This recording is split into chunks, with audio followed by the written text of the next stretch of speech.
1534 সালে act of supremacy বা সার্বভৌমত্বের আইন নামের একটি আইন চালু হয়। ইংল্যান্ডে এই আইন দিয়ে সব চার্চকে রাজার নিয়ন্ত্রণে আনার চেষ্টা করা হয়, ছোট মঠগুলোকে বাজেয়াপ্ত করা হয় এবং যাজকদেরকে অ্যাক্ট অফ সুপ্রিমেসি প্রচারের নির্দেশ দেওয়া হয়।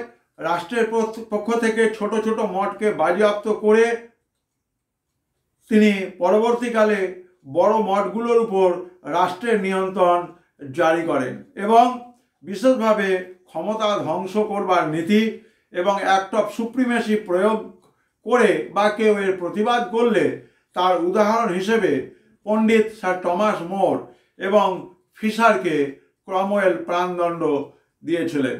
সুতরাং এটা 1534 সালে অ্যাক্ট অফ সুপ্রিমেসি অত্যন্ত গুরুত্বপূর্ণ একটি আইন ইংল্যান্ডে টমাস ক্রমওয়েল চালু করেছিলেন।